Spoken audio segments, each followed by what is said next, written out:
With a rebel yell, she cried, "Maw, maw, maw." Dead by Daylight, a Sinister Grace, another bolt-on package for the much beloved Dead by Daylight. Repair those generators, kids. Run away. Or practice being a serial killer. This is actually pretty awesome. The artwork here. Now, again, they've had years and years to perfect these formula. Is this a character from where exactly? The content requires Dead by Daylight came out on the 23rd of September from Behavior Interactive Incorporated. There isn't even a publisher, it's just them. $10 is the asking price for this. Play as the Krasue. Is that right? A gruesome killer with two terrifying forms, or V. Bunyasak, an electrifying survivor from the rising punk band Axe Kick. Experience a terrifying take on Thai folklore. There it is, from the Thai folklore. Okay, cool. And what does the killer do? How does it do things? Plunging into her nightmare of torn flesh, sopping blood, and insatiable hunger. That's an awesome transformation, by the way. The power is unbodied flesh. Track, transform, and terrorize your prey with two distinct and deadly forms. Violently spring from your body and hunt as a floating head. Yeah, it's terrifying. Hunt on foot, regurgitate a projectile at survivors and infect them with the leeching gland. Infected survivors are far more vulnerable to intestinal whip attacks, leaving you in a prime position to switch forms and inflict true misery upon them. Yeah, super creative, comes from folklore. You've got a cross cultural connection. Anyways, this is what quality looks like. Okay? It looks pretty darn good. $10 for this. If it's a game that you play, you've put hundreds or possibly thousands of hours into, have at it. Baby steps. Okay, this game finally went to full release. Bennett Foddy's latest rage-inducing, sort of an only up kind of experience where all you can do is control the feet of this character. It's got some incredibly uh, funny dialogue in the cinematics. Yeah, I've been watching people play this. I wouldn't play it myself. It's definitely a game that I would rather watch people play because I'm not into do it again stupid game design. I know it's a whole thing. It's a genre. People love it. It's not for me. I just don't have the time or the patience. I don't think I've ever had the time or the patience for stuff like this. But I've gifted it to friends and now watch them play it. Play as Nate, an unemployed fail son with nothing going for him, until one day he discovers a power he never knew he had, putting one foot in front of the other. Came out on the 23rd of September from Gabe Cuzillo, Maxi Bock, and Bennett Foddy, published by Devolver. Devolver making probably a fortune on this one. They want $26 for it. Not a bad price. I guess is that 20 US? Pretty close, right? What is the US asking price? It's actually $18 US is 26 Canadian. What? What's happening?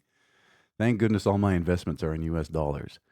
Okay, so yeah, this fully simulated physics-based walking. It's extremely well executed.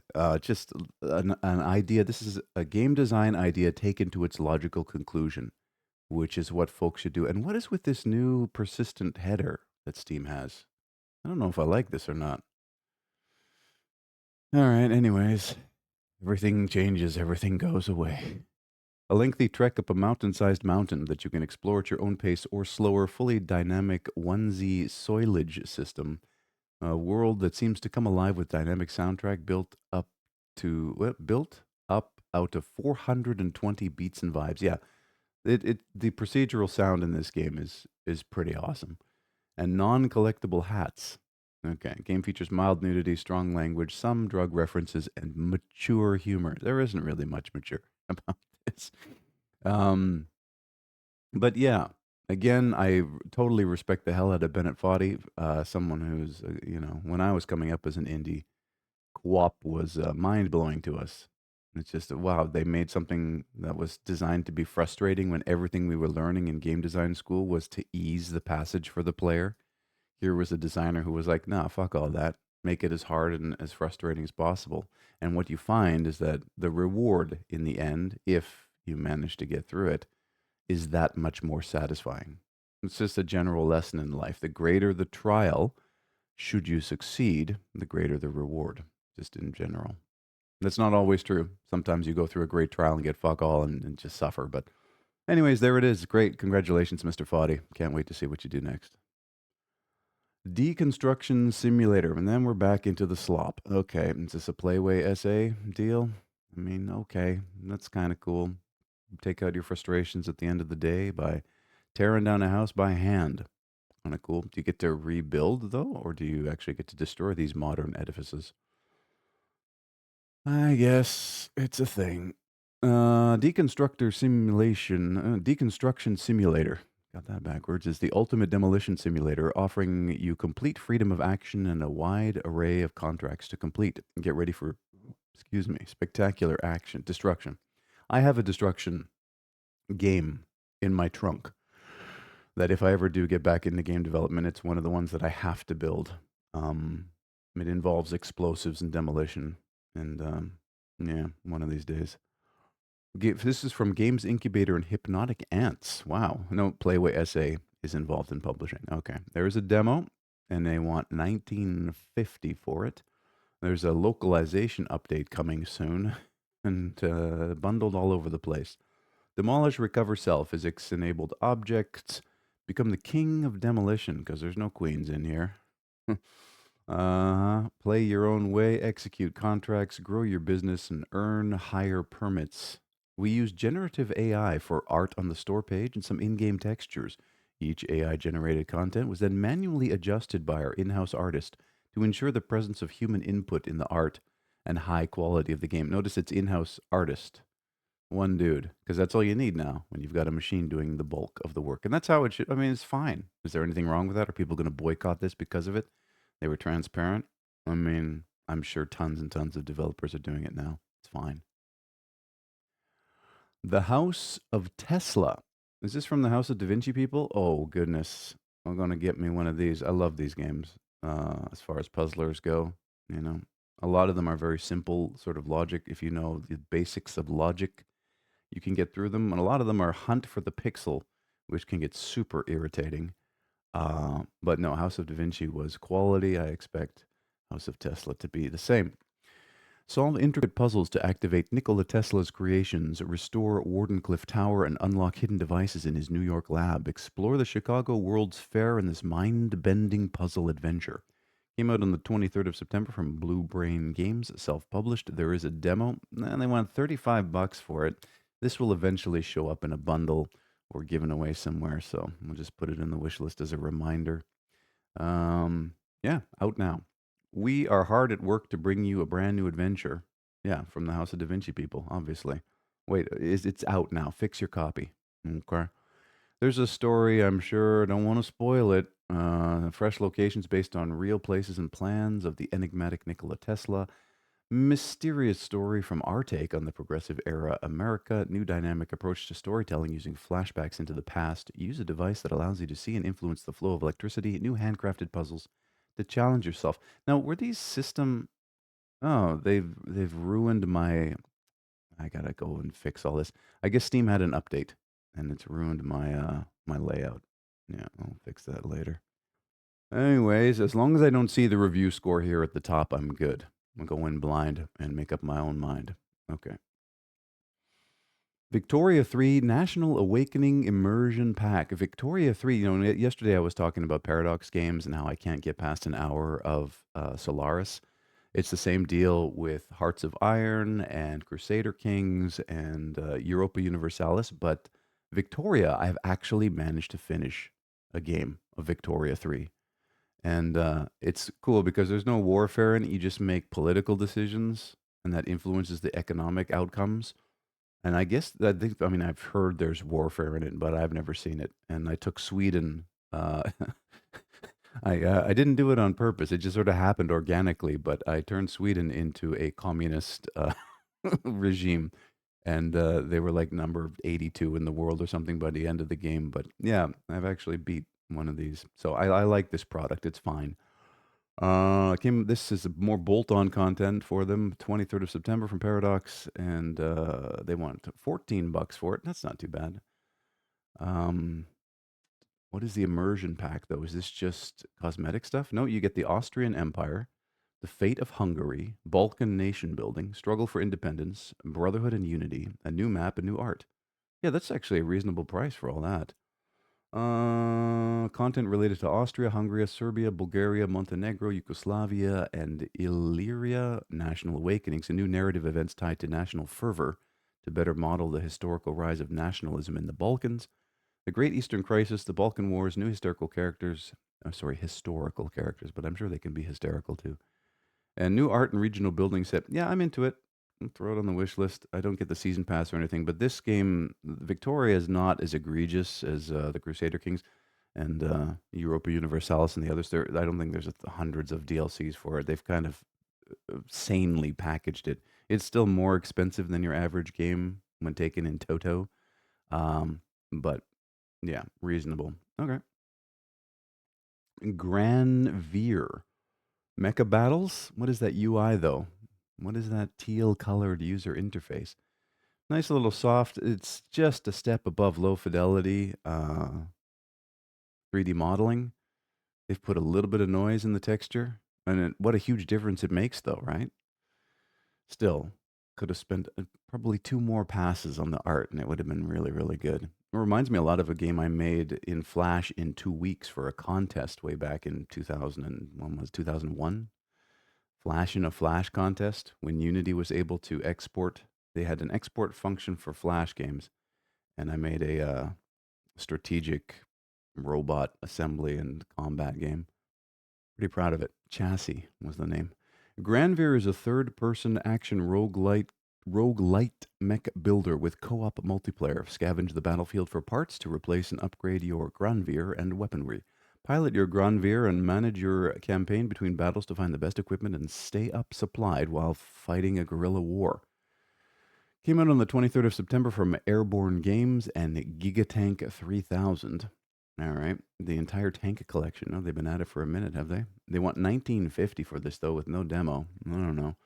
Post-release roadmap includes a new story campaign, new mission environments, even more parts, tier 5 parts, new enemies, quality of life and feedback, and you will find that nobody cares about something you didn't do. These are roadmaps, I swear. They're not even promises like, what happens if you don't do it? Like, you're going to anger the 3 people that bought the game? Okay. Don't, I don't know.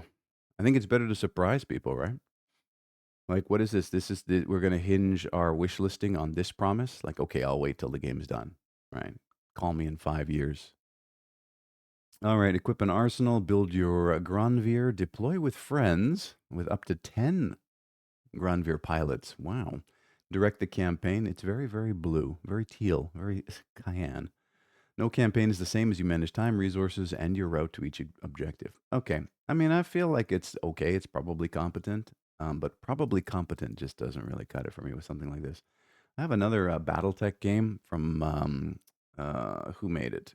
Who made it? The guys who did Shadowrun, and it's a top-down tactics BattleTech game. Yeah, if I ever get through that, and there's another one too. Oh God, what was the name of it? It's actually kind of innovative. They use a timeline based strategy, and you build mechs and stuff, and you control the flow of time and how your mechs execute their attacks. What the hell is it called? It's on Epic Game Store. Anyways, yeah, this is fine. Lots of fine today. Sworn. All right. What is this? A Hades like? Yeah, it looks exactly like somebody played Hades once and was like, I can do that. And then they did. It also reminds me of another roguelike, very similar sort of graphic novel style artwork.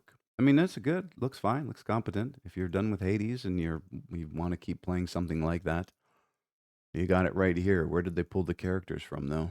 Is it just medieval? Sworn is a 1 to 4 player co-op action roguelike. Explore and reclaim a fallen Camelot. Okay. From the reign of a corrupted Arthur and his Knights of the Round Table. Came out on the 23rd of September from Windwalk Games, published by Team 17. It is on Game Pass. They want $32.50 for it, which, by the way, is like 3 months of Game Pass.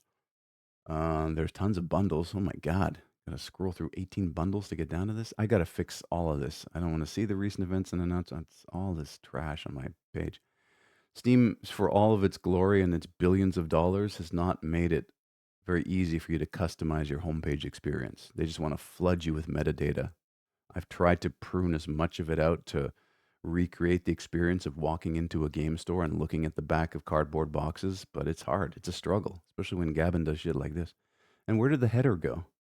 The header was there a minute ago and now it's gone. Is it only on certain pages? What the fuck? Anyway, Solar Co-op, we get it. It's Hades with Camelot skin, and three other people can come along with you.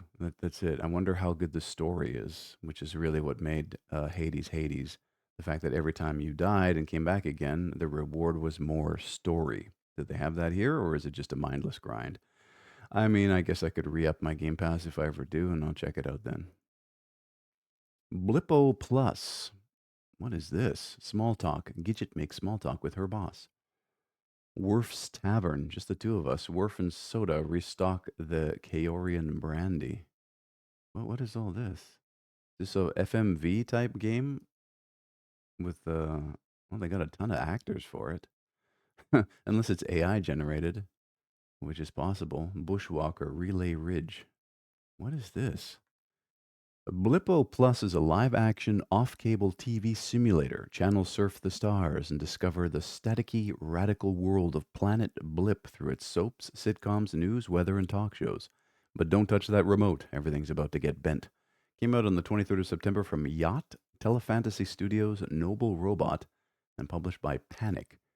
They want $20 for it, so it's appropriately priced. And they have a behind the scenes, there's a documentary. So, what do you do exactly? Brought to life through a cast of lovable characters, vibrant costumes and makeup, original music, extensive lore, writing that pays homage to the offbeat, idiosyncratic, and often forgotten margins of TV history. Yeah, it's called Twitch now. You can go, it's still happening right now, live. And millions of people are trying to do this at this very second, and nobody gives a shit. They would just rather watch their favorite. From pirate to television and cable access to public broadcasting and video art, whether you're a punk, a new waver, springer, or a bender, there's something for you on Blippo. Channel surf your way through a wide variety of funny, freaky, and wholly original live action programs.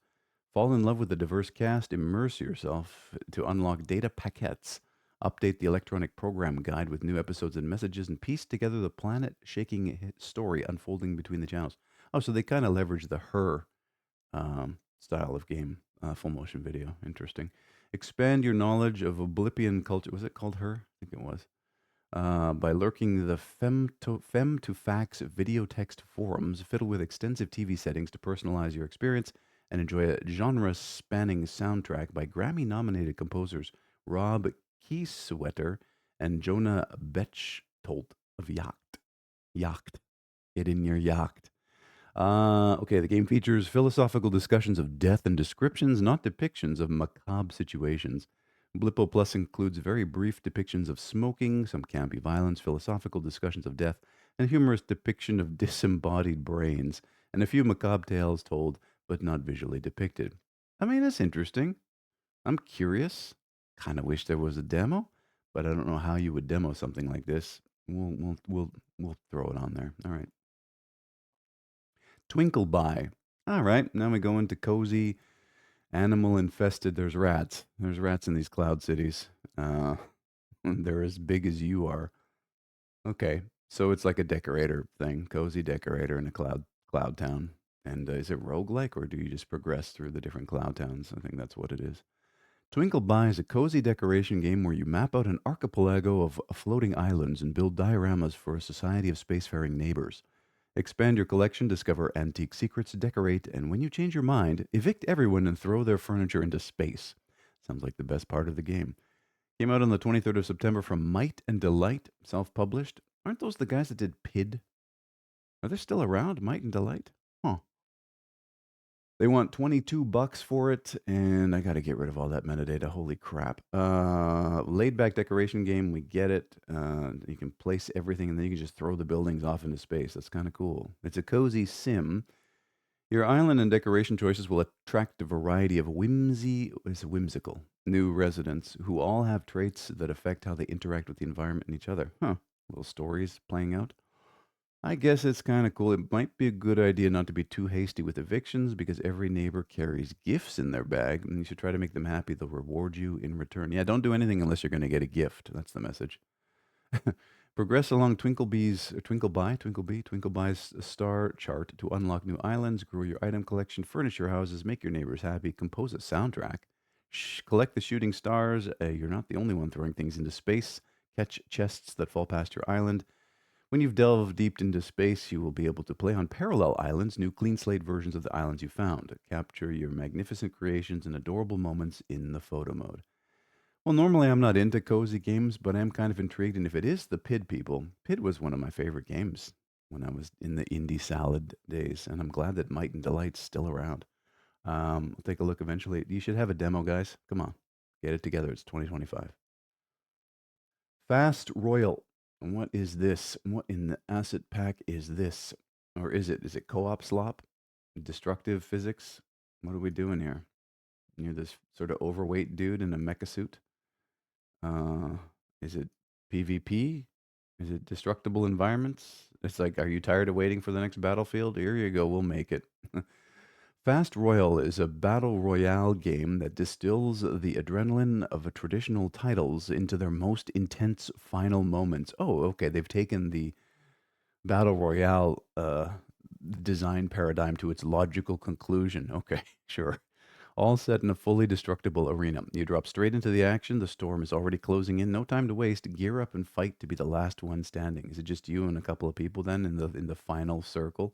You know what we call that? We call that arena shooter with hardcore on. Came out on the 16th of September from EDOS Interactive. You're one eye away from stealing the name from a classic developer from back in the day, ADOS. Are they still around? Were they involved in Deus Ex at all? Anyways, published by Pixels Design. They want 1950 for this asset pack, and apparently it's still a work in progress, or at least it was on June 29th. High intensity battle royale experience, fully destructible arena. There's an upgrade system with weapons and characters. Energy management is the key to survival. Energy serves as a core survival resource, meaning you must strategically manage movement and abilities to avoid running out of power. Prioritize collecting batteries. Yeah, that reminds me of the final circle in any battle royale. I'm running around charging up. Balance offense and defense to conserve resources. I'm good. It just looks low effort, but maybe it's cool. And maybe you're into that kind of thing. There you go. There it is. Forsaker, Ding Ding, and Blade. What is this? What is this? Is this JPEG softcore pornography for pedophiles and weirdos, bro? Is that what it is? What are we doing? A visual novel slash roguelike hybrid where a simple mission spirals into a cannibalistic odyssey. You'll struggle as a fragile human, blood soaked knight, or flesh devouring forsaker. Devour or be devoured, yet your fate dangles by unseen strings. Choose, cling to this broken world, or forsake it. Came out on the 23rd of September from Blade Lantern Studios and Infinifun. They want 14 bucks for it. It's now available. The name is hilarious, though. Ding Ding and Blade? Bro, who's Ding Ding? Set in a tripartite world of humans, the Divine Corpus Church and Forsakers, two rustic youths' seemingly routine mission spirals into a crimson odyssey. There's a novel mode with over 200,000 words. A novel is 50,000 words, by the way, just in case you were curious. I mean, if you can read one of these, supposedly, you should probably sit down and read some literature. Three intertwined storylines, audio, visual, cute and soothing art style. I didn't see that in the screenshots, bro. I saw bait and appeal to sexual deviance. 201 plot CGs, timeless music. Okay, enjoy light played, non grinding card game that spices up your reading journey. Or you could just read a book. I'm good. Hotel Magnate. All right. Is there a 2 Point hotel yet? There should be. Somebody got tired of waiting for 2 Point to get around to the hotel genre, but here it is. It's, now, how clean is the manipulation of the rooms, which is what 2 Point does so well, and kind of I can't play any other simulator game like this that isn't 2 Point, where you have to draw out rooms because 2 Point allows full malleability of the rooms. If you don't like the placement, you're not stuck with it. You can resize it at any time, replace all the objects inside. A lot of these games, once you lay down the walls, that's it. You're stuck with it. Or you have to do really a lot of undoing and reconstruction to do a different version of what you've done. 2 Point nailed that. Anyone who's thinking about designing these types of games, you have to play the 2 Point games because they really took it to its logical conclusion, how to lay out rooms and stuff. Have you ever wanted to design and manage your own hotel, rundown motel, or elegant resort with a ridiculous amount of customization tools to wield, a host of facilities to build, and a wide variety of guests to impress? Hotel Magnate has it all. Let your inner hotel manager shine. Came out on the 23rd of September from Arcade Oven, self-published. They want $23 for this. Beginning with nothing but dreams and I get it. You're building hotels and you're managing them and hoping that your customers give you good ratings so that you can build the next big hotel. I totally understand. They don't mention at all how the system works with regards to constructing stuff, but you do have a vomiting guest. None of these schemes are complete without a vomiting guest. Roller Coaster Tycoon proved that in the beginning. Okay, I got it from the start. I'm curious. I wish there was a demo so that I could test it, but since there isn't, I'll wait for 2 Point to come out with one. And we're good. 18,947 games have been viewed. We're coming up on 19,000 games. Good Lord. When will it end? Never. Well, not until I die. All right. Have yourself a fantastic day.